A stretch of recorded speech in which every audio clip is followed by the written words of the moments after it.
pencil. You're about to listen to the Savvy Radio Show. Learn from real-life real estate investors, experience revealed with the Savvy Landlord as your host.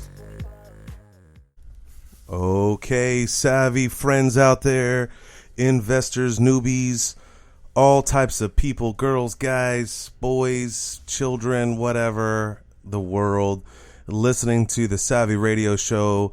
I got a special treat. Every treat's a special treat, but this one is what we went all the way back to the beginning. It is my pleasure to introduce Andrew Gasper. He is a 25-year-old rookie, newbie, investor, whatever you want to call it. I randomly have bumped elbows with this guy in the last, I don't know, month or two? About 2 months. About 2 months. Yeah. He's got a crazy story that I think is very powerful for the folks out there that want to make a difference in their life, that are tired of following someone else's dream or following someone else's plan. And real quick, he's going to go into a lot more detail, but he is a therapist, was a therapist. That we're going to get into. This guy grew big balls and just quit his job to pursue real estate. And we'll get into all of that here in a minute. And he was a friend of mine, Pat Poynton. He's been on the show, was injured in recovery and ran into Andrew. And like Pat, he's like sharing the gospel of real estate investing. And spent a lot of time with Andrew and invited him to a landlord lunch, and then invited him to a couple of my classes. And we're going to get into those details here in a minute. And so no HIPAA laws out there, folks, all you anal detail people.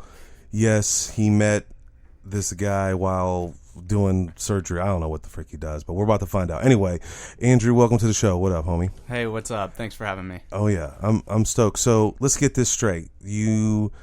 How'd you hear about real estate? Or, give me a little background. Where are you from? I'm assuming that you have a college degree because you couldn't be a therapist. You're a therapist, right? I worked in cardiac rehab, so I was an exercise specialist. We had nurses and exercise physiologists, and we came up with their prescription to get their heart in better shape after like bypasses, stents. So also sometimes preventative. Okay. And you're more on the therapy side, like physical, like athletics and kind of. Okay, or supplements and all that. I don't do many supplements, nutrition. But yeah. Okay. So you went to school. Where'd you go to school at? I went to OU. I graduated 2013 with a bachelor's of science in health and exercise science. Okay, so where'd you get this dream of being in science or being, a therapist? Is a therapist? Is that the right terminology? Was it physical? It might offend some people who went to a little bit more school. Okay, than me. I'm uneducated, so let's get that out there. But what's your dumb title? I mean, not dumb title. What's your title? Well, in the end, I was the supervisor for the wellness center, so dealt with organizing. All right, what's your bachelor's? What's your undergrad in? Medicine? Health and exercise science. Okay, it's a big. All right, whatever. So you work in the medical field, helping people that are recovering from heart surgery or heart stents. Okay, got it. Yeah, that's what I got. So what made you decide to be in that field? Like, you just flipped a coin, or you know somebody? How'd you get down? How'd you decide to go to OU and be a medical somebody? Well, I actually went to community college first because I had no idea what I wanted to do. Smart. I got to about 18. I was dating the same girl for a year, and she's like, we're not going to continue this if you're not going to school. So I was like, all right, well, I'll go to school.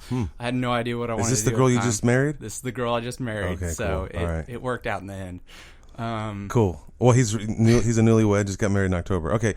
So she kind of nudged you, and you're only 25, so you were what, 23 around that time? Well, no, I was junior college. I was just out of high school, so I was 18 at that time when I went to junior college. Oh, and then she's the one that pushed you to go to junior college. Okay, yeah, cool. We'd been dating for a year at the time, and so I went to that's fun. OCCC, and I went there. Started with a business management associates, and then decided I was like, I'll do teaching, and then I was doing some other stuff, and I was overweight, so I started getting healthier, working out more. Cool.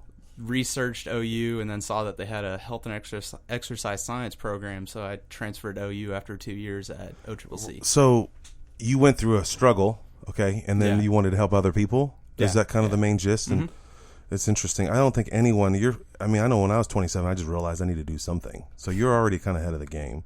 Yeah. All right, so then you went to OU, got a bachelor's, and then you went and got a job. I mean, was it really easy to do? Did it pay what you needed to pay? Like, how'd you choose that place? That place actually got started out working weekends. They needed someone to work like 6 hours on a Saturday, and so that's what I started out doing, and it then switched to 13 hours on a Saturday and 13 hours on a Sunday. And after about 5 months, right before I graduated, they offered me a full-time job. Cool. And you were a supervisor? Is that the title? Yeah, I got supervisor later on, but at that time I was just like a personal trainer. Okay. So. And then you just saw random people and just to help them get to get out of this situation, basically to recover. Yeah. Okay. So you did this for a while, right? Mm-hmm. For how long did you do that job for? That was 2012 is when I started, so I've been doing it since almost 3 years. Or yeah. Okay, right on. And then all of a sudden you get the private money master as it called the client or individual case? He was a patient. He has told everybody about how he met me. So okay, so how did it go down? Like, hey, you got this recovery older gentleman. Slightly before I met Pat, I had actually been looking into real estate when I was younger. When I was 16, I went to a Wealth Intelligence Academy, Russ Whitney Academy with my mom. I think actually I was her last resort guest, but I went with her and got interested after that. And you were 16? I was 16. Cool. After that, I looked in, started reading Rich Dad, Poor Dad, a couple other his books, and then my mom got the bright idea, and I mean, it was a good idea at the time. I had fun. But we went to Vegas for like a super conference with this seminar. Yeah. So we went to Vegas. My first time in Vegas. And you were still learned how old were you then? Stuff. 16. Okay, cool. I was actually the youngest person in the conference. They had me come on stage. So your mom was motivated. She wanted a different change in her life. She got the real estate bug of sorts. Yeah. And she went flew you and her to Las Vegas. Yeah. We need to get that chick on the deal.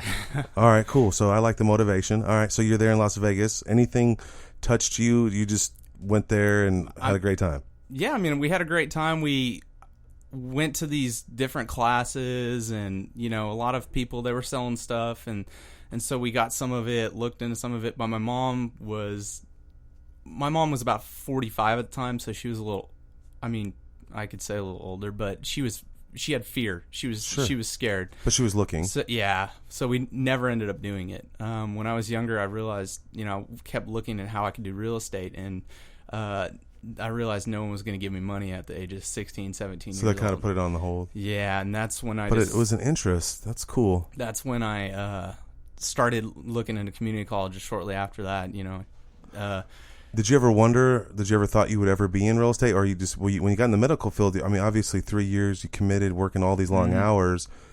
They must have saw something amazing inside of you. They made you the supervisor. Did you ever think that was your career when you became the supervisor? Like, that's it, I'm in medical, I want to be healthy, be a trainer. Yeah, well, I enjoyed what I was doing, like working with the patients and everything, and seeing them develop. Yeah, with clients, and that was a lot of fun because you could see the progress with people and how better they felt. But I didn't like the fact I was working for someone else. I didn't, like you said earlier, working for someone else's dream. I at the time just wanted a job. Sure, or you had bills to pay. Yeah, I was one of the only kids that people graduating that I knew that actually had a job getting out of college. Well, most people are on their couch playing video games at your age. Even 25, I don't know if that seems old to you, but I still remember when I was 27, I was like, I got to do something with my life, and I got Rich Dad Poor Dad. Okay, so let's refine. So this guy enters your life. And then he strike up a conversation. How did it go down? Yeah, well, I was talking to him, and he said something about real estate, and I was like, hey, I've been looking into doing that for like a long time. For 9 years. Yeah. Well, I lost track of it through college, but yeah, it came right back up, and then, after I started reading a book again, I met Pat. Okay, and so cool. that's my law of attraction right there. You start focusing on something, and then something's going to come into your life. And so I met Pat, and Pat told me about all the Millionaire Possibility RIA, the OKC RIA, because I didn't know where everything was in the city.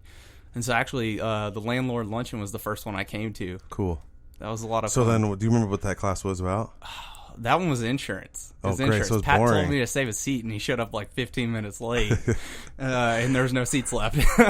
That's funny. That's cool. So you did it. All right. So and then have you been to the RIAs at all? Have you been to yeah, I've been to Millionaire Possibility. I was on vacation when the last one happened. Okay. So you met Pat. He juiced you up. Said, "Hey, come to this deal." You came to this deal. Mm-hmm. So you've been reading books. You got the bug. Law of attraction. Love that you said that. We're going to touch base on that later. But so then what? Like, I met you a couple times. Mm-hmm. You had always had good questions. You were patient after every class. You're like, wanted to know more, wanted to learn more. Then you mentioned, I think, once before that you were going to quit your job, and I got a little nervous because people that quit their job, it's awesome. You burn the bridge behind you. That's what my wife says. I can't go back. My wife just quit an amazing medical job. She was a therapist, radiation therapist. She would help people with cancer. And a year later, she's been out 2014, so a year and some change, and they actually called her back and said, hey, would you come and work again? And we talked about it, and I was like, oh, go do it. It's great money, pays crazy money to love on people before they're going to die in cancer, whatever. I can't do that, but you can. She's like, no, I can't. Then I'll get sucked back into the system. And she burnt the bridge. She's, I'm going to burn all the bridges behind me. So it's remarkable. So tell these listeners how it went down. Like, and then you're married, with a wife who's you're the provider, and you just took a giant leap of faith. So, give us as much detail as you can. So when we were on vacation right before the private money class that you and Pat did, okay, and I was talking about how I just wasn't happy with what I was doing, so I came to that private money class and sitting there, and I'm like, I got to do this. Like, I'm gonna make a 100% commitment to doing real estate, investing in. So I told my wife. She got home about midnight that night after work, and I was like, tomorrow I want to put my 2 weeks notice. And she was like, yeah, what'd she say? She actually, it was a good thing we had talked about it a week before, so she wasn't 100% on board, but she didn't say no, though. She didn't say no. And the good thing is actually she makes a little bit more than me, actually a lot more than me. My wife did too. I love it. She gave me a timeline for us to measure some success. And, so we need to get you rolling. Okay, keep going. Yeah, after that, then we got to reevaluate and see where I'm going at that point. Cool. Now you surrounded yourself with an awesome mom. Well, you can't. I guess you can't make that choice, but you got an awesome mom. Yeah. And then you got this wife that was supportive of sorts. Yeah, very supportive. So, like, was there a number, like 6 months, a year? A year. Okay, and then, as a man, as a breadwinner of sorts that we think we are, I mean, are you nervous about? I mean, how are you going to try to make money? Like, have you calculated it? I mean, in your head that you should buy assets, right? Money comes in automatically every month when they pay the rent. Got it. Pay your mortgage. You're smart enough. You got a degree. You can figure that out. But how are you going to make quick money? Like some people, have you thought about that? Have you thought about how long this is going to take you? Go through your train of thinking, or how'd you sell her on that situation? Because she's probably thinking dollar bills, right, of sorts. Yeah. She's thinking about that. So, what my goal is I want to build a lot of assets.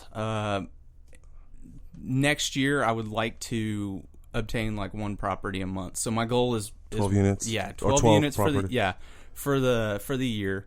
And so my then income that I would do is wholesaling. So if I can wholesale some deals in between each of those, then that's going to give me some quick cash while I'm building my assets. Okay, great. And I want to use as much private money as I can. So that's why I went to that private money class with you and Pat, is to learn how to get these private money people to, you've heard the podcast with Sean, right, McVicker? Yeah. You need to kick it with him because he's your age, and I mean, he has so much to say, but he went all in too. Yeah.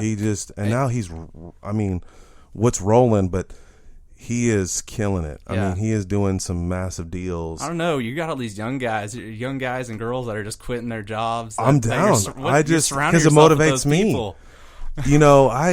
I don't know why. I'm just so impressed because I just see so many people that, my wife, her dad read Napoleon Hill and Jim Rohn. They're motivational philosophers. And then no one has ever heard of Jim Rohn. So when I just don't meet people that want to make a difference in their own life. I don't care what you do with your money. It's better than watching TV all day and working for someone else and having a pipe dream that you're never going to do. I mean, we should all dream, but we have to take action to do something to do that. And it's a life decision to quit your job and never go back. Yeah. I mean, I know it was difficult for my wife because she loved her job. She has several degrees, and this was her deal. She loves helping people, and she quit her job. I thought that would never happen. What was your job like when you went in there and said, I'm out? What did they try to ask you what you're going to do, or did they not try to fire, let you go? Because, they like to suck you in. Well, they asked me if I was sure about it, and I was like, yeah, I'm 100% sure about this. I had been telling some people talking to him about investing and how I could get into it, and I knew another person who had a couple properties, and he helped me convince me a little bit too. So I just committed. I was like, I'm doing this. Cool. So I'm getting out. So you have this tenacity. Obviously, I mean, you don't look fat at all. So how much weight did you lose? Well, actually, I'm like 190 right now. I was 195 when I was fat.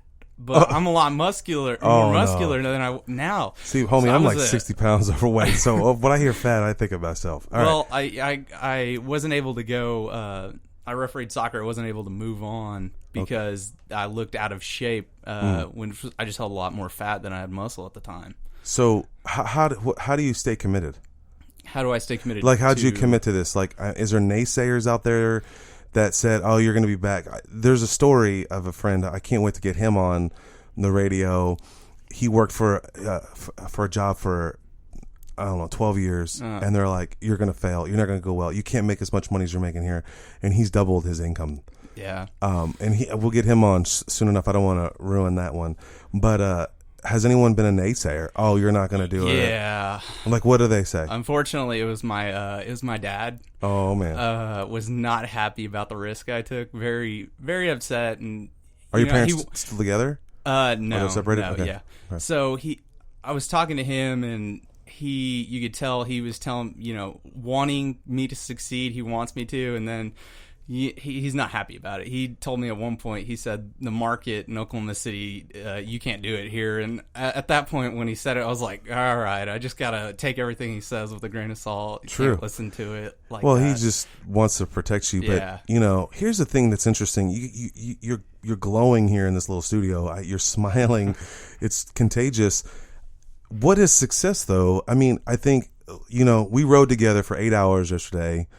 And some people says I worked hard, and some people I played all day. But we rode all day yesterday, just kicking it. What is success, right? I mean, you can make no money and be successful. I remember when I first paid off one of my houses, and I was a bachelor living on $1,000 a month, and I was debt free, and I had enough income coming in, $1,000 a month, and I didn't have to worry. I was already in the freedom zone. What's success for you? What would it be for you? Was it a number? Is it a houses? Is it? I haven't set any numbers to it. I mean, like I said, I have a goal of, next year, 12. My ultimate goal is 12, so one a month for income properties. But I want to just build as many assets that I can to have a good monthly cash flow to where I can do whatever I want. Me and my wife, we love traveling. I mean, cool. I proposed to her, on the beach, and went to Costa Rica for our honeymoon. We like to travel. That's awesome. So, and you got to pay for that somewhere. Yeah. Next year, we're gonna go to Europe for 4 weeks is our plan. So, dude, you need to do it, especially you're newlywed and man, live it up as much. And you're young, man. I'm telling you, have kids at 30. I don't know. I just well, that's my goal. I told her the other day actually after I started talking with you and everything. I was saying, hey, we're going to be millionaires before we have kids. Our goal is, have kids at 29, 30. I was like, I'm going to have $1 million net worth before we have kids. Yep. And you can do it. I'm going to write that as a goal. That's a great goal. I mean, that's I did it. You can do it. I don't know if I did it before 30 though. No, it wasn't before 30. But anyway, yes, you can buy enough property if you buy it right, like 70%. But $30,000. So let's just think about it. You buy one property for $70,000. It's worth $100,000. You just made $30,000 in equity. Buy 10 of those. It's kind of $1 million. It's not $1 million net worth, but it's $1 million. And then you just, it's totally possible. I think that's a doable goal. I think 5 years you'll do it with your tenacity, with your personality. But I think it's a great goal because when you write that down. All right. So, have you had an idea of a plan of? I know I've seen you at every class now. So so you're driven. You're going to do whatever it takes. Yeah. What books have you read so far that has motive? I know you've read Rich Dad Poor Dad. We love that book. But you were reading Robert G. Allen. Yeah, I was just reading. Yeah, tell me about. Finished Nothing Down. Okay. My idea is just some creative financing ways to acquire properties with money from the sellers, private investors, partners.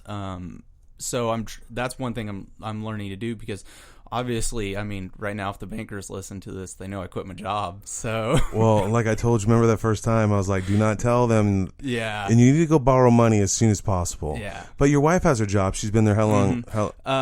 Over a year. Yeah. Over a so year now. I think you're okay. You could quickly go borrow some money, and I would definitely develop a relationship with the bank right now. I would not say I'm, thinking about quitting. But, some banks are weird, but there's other banks out there that understand real estate, community banks. Yeah. And, I think you'll be fine. I mean, unless you got like $80,000 in credit card debt, you should be. No, I don't. Should be. No, we're pretty good about managing our finances. All right. Now, what's it been like? How long has it been that you haven't had a job? Actually, today I got my last check for all my vacations. So, cool. Put that in the bank. It's been 3 weeks. Okay. 3 weeks, yeah. So the first week, were you sleeping in? No, I wasn't. I was always getting up earlier. I always stay up late because my wife worked like afternoons to night. So I always stayed up late until about midnight when she got home. Kicked it with her. And then... Yeah, talked with her as we were as she's winding down. And then, I'd wake up 9 o'clock in the morning and I would be started reading and trying to educate myself. I mean, the first day we had a friend in town, so we didn't do much, or I didn't do much. But as I've been getting a routine set of exercising, so I got a lot of time that I can now manage for myself, and then get into starting looking at deals and educating myself, so that in the future, when these deals come up, I can go to the banks, I can go to try to find these partners for the deals that present themselves. Yeah, man, that's awesome. Man, I can just listen to you all the time. Okay, so what else? What else can I say? I'm lost for words. I'm mesmerized that you've quit your job, that you've only been 3 weeks. You're already on the radio show. I suggested one book and you've read it. All right, what's some goals that you have right now? Do you have an action plan set up yet? I know you're still developing and still getting things together. Do you have any of those things, or what advice would you give so far to someone? Let's do that first. What advice would you give anyone, or do you have any advice since it's so new? Yeah, it is so new to me. But just make sure you have some cash reserves, definitely some money to carry yourself, a couple months. I mean, true. Some of these people that you've been talking to, bringing on your podcast, the young ones, I mean, they all had no jobs. Luke was the first one where he's he said he worked at a skating rink. Yeah. And then he got into, he's got 15 units now. Yeah, he's killing it. So and he wholesales pretty heavily. yeah, I mean you can do it without a job, but just make sure you got a little cash reserve, or if you want to move back in with your parents. I mean, I live in my own house. No, but I wouldn't do that. Don't go back. Go forward. All right. yeah.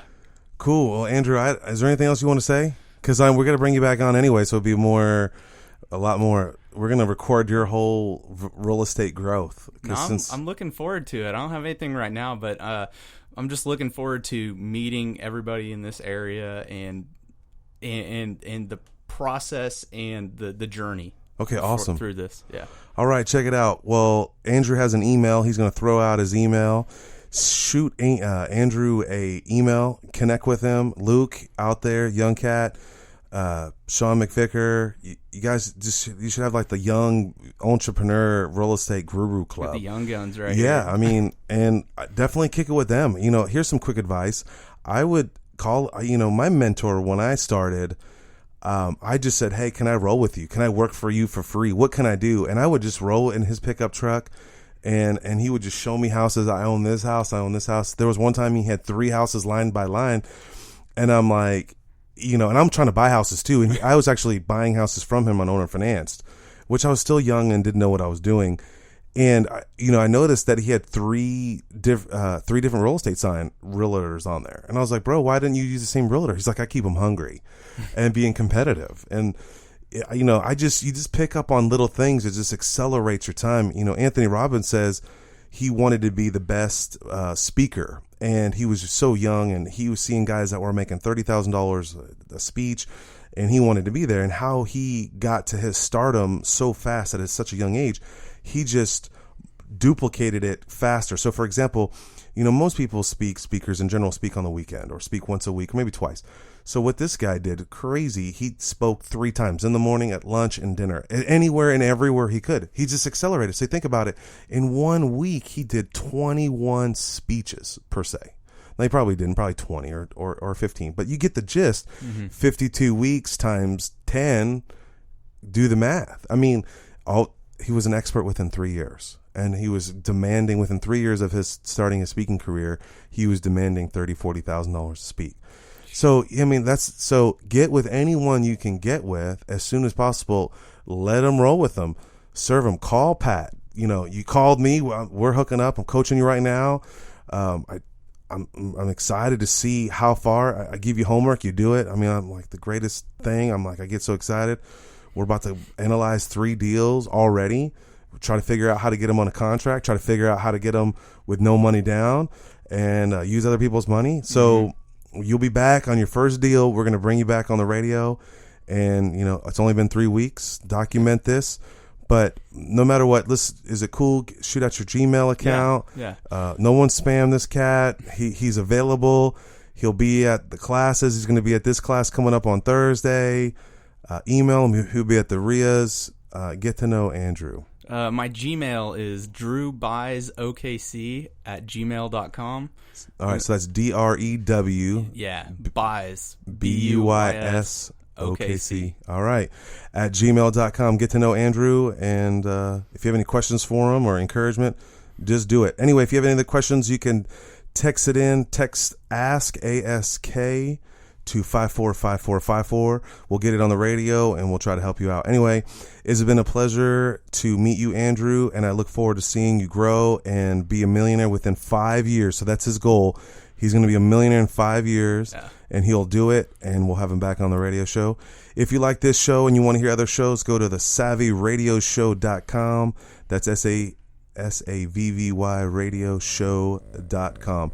Thanks, peeps. Remember financial freedom. Live for the moment, and have a good day.